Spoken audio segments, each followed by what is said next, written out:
case you haven't figured it out yet, we're back for a little Bayou fishing with Country Steve. Help clue these people in a little bit. We're down here in the Bayou near Venice, Louisiana. And the thing to understand if somebody's going to come down here or they watch some of our other videos that we've done is there's two really distinct things that you can do down here when it comes to redfish, which is, yeah, there's lots of things you can do down near Venice, but the redfish is kind of the king here still. Yes. And, you know, when you get a wind day or maybe you just want to eat some fish, you're going to do something totally different than when you fish for bulls, which is the big mounds. Right, you're going to go for the keepers. And so when you go do keeper fishing, you're going to go back in the bayous, generally shallow water. We seem to always use shrimp a lot, some soft plastics, but and you're fishing for fish that are just over 16 inches, but you know, 20 something. Yeah. The smaller ones. Yep. But then when you go offshore, which is what we like to do, or we go out in the open water, if you want to call it that, the near shore offshore, I guess would be technical. That's where the bulls are at, and that's almost like what we're used to in the Great Lakes. That's big open water, these big roaming flats, and that's what we're doing today.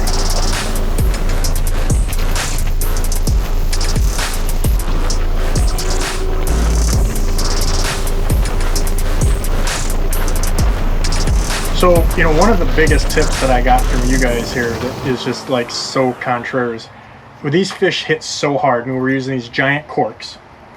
But it's hard the first couple times to realize, like, it's like you hooked it up to a truck, right? Yeah.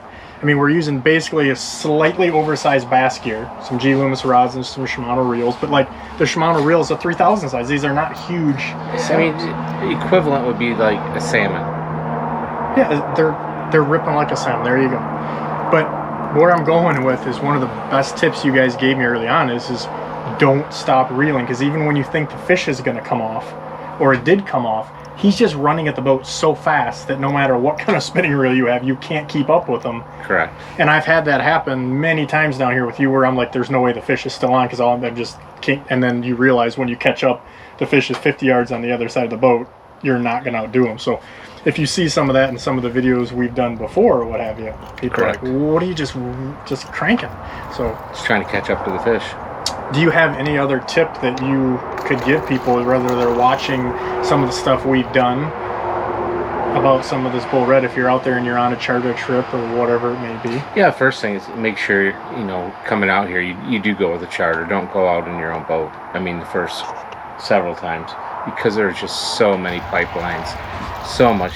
Well, just knowing the rules, let alone hanging your boat up in mud piles. Oh, gosh, yeah, I mean, the tide's ever changing, the ocean's ever changing, conditions. There's a lot that can go wrong. You could get in a world of hurt and there would be no one around there to help you. I mean, cell phone reception is... Even the best guides go through a lower end a year down here. So, you know, they keep spares in their barns. That says a lot. Yeah, and an extra trolling motor because it's such a harsh environment. I don't know that for 100%, but I think it is. So we're going to kind of break down this little rig we got here. We've got two different things, and you've got like your bull setups, just like if you're walleye fishing or anything else. And these are G Loomis NRX rods. And then you go to the inshores, and nothing crazy. I mean, they're like 7.5 foot medium. Right. You know, and we've got, on a lot of yours, I know you like Sustains and Stellas, and you've got some Vanfords and Stratic CF4s, but really, you have to have a really good drag, right? Yes, correct. And so you're using like maybe 3,000s on your, let's call it smaller fish, inland setups, if you will. And then on that open water gear for the bulls, you're using 4,000. Some 3s, but mainly 4,000, right? Just a little more capacity, because they can rip it right off. Yeah, on the inside we're using 20-pound braid, and the outside we're using 40-pound. And then kind of just the deal, if you want to walk them through this, we've got popping corks, and popping corks are not created equal. There's a bunch of different types, and I know you guys are, depending on what you're doing, whether the water is clean or dirty or shallow or deeper, you're using different types. But you can see this one has been beaten up. It's really crooked and all nasty. And then we've got a short leader here. You know, this one got a little shorter because of, I think, a shark or something. But no, we were just fishing shallow. Yeah. We're in 2 foot of water. So we've got basically a 2 foot to maybe a 4 foot. It's pretty difficult to cast any more than that 3 something. Right. I would say 18 inches to 2.5 foot for the inside, and when we're fishing for the bulls, we're fishing, a 3 foot, 4 foot Because we're fishing deeper water. I mean, not terribly deep. And 10. then we're going down to a jig head of like 3/16, quarter, something like that. But the key is having a really heavy duty hook. You're going to want, like on a lot of them good VMCs, you're going to want at least probably a 2X, or some of those I think are even 4Xs. But super sharp, but really, really, because they will bend stuff. I mean, me and you have had things, even the best hooks just bent right out. So they can kind of help understand what's going on there. When you're jerking this cork, you're basically using this jig as a pendulum, because we're going to have, like we had a shrimp on this when we were fishing, as you said, in the shallower water. But then you can put a shad body on there, some 3, 4, 5-inch piece of plastic. Yep. So basically, all it's doing, this goes down, and then this just goes like this, and it makes a popping sound in the water, and it sounds like pogies. And when you pull that jig's going to ride up in the column, and then it drops back down, and the fish just comes and smokes it. But yeah. Crazy deal. Simple setup, but that's the Louisiana popping cork. When you're fishing like bluegills, even if you're using 2-pound test, you can't just rip these things across the surface. And when people watch some of these videos, I don't think they can understand the just raw power that redfish has.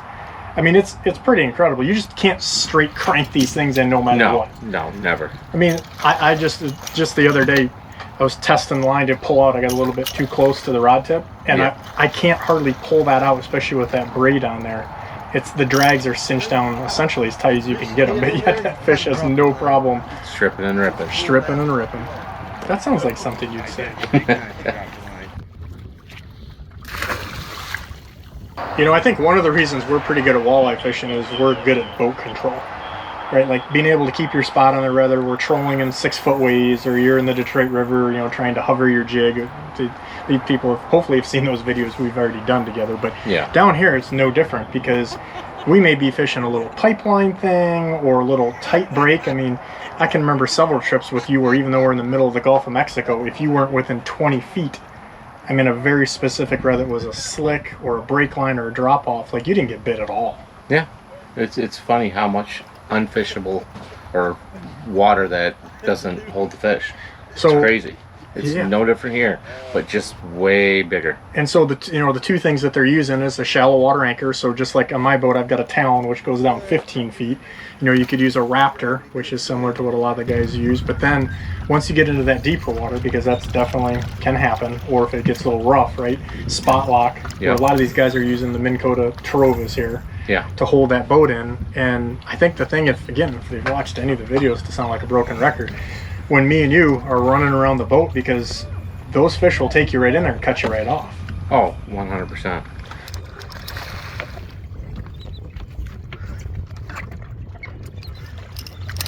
All right. And you've got to keep dropping slap, not like Country Steve does. No, it's just the way, because of the tide.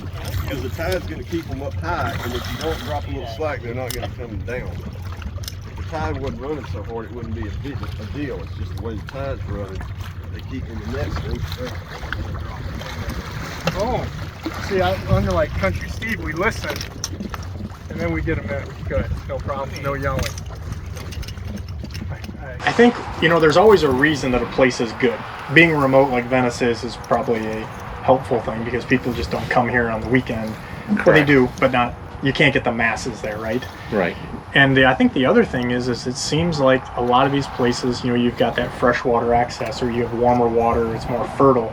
So can you kind of help me explain, because the Mississippi River is dumping, billions of gallons, I think I read, a day into basically the Gulf of Mexico, freshwater. Right. And obviously we have brackish or saltwater outside of that. Gulf of Mexico is saltwater. But right now, even like your drinking water, because we're at your place here just outside of Venice, we can't drink it right now. No. Because it backed up. So give us a quick thing on that. The salt water has come in and it just saturated the ground. And the fish are moved into the Mississippi because the salt water's encroached into the Mississippi even further than it normally is. So is the whole evolution of, is it bait fish and the fish, that they just don't like that hard salt water as much as they do that mixed or brackish water? The bulls like both.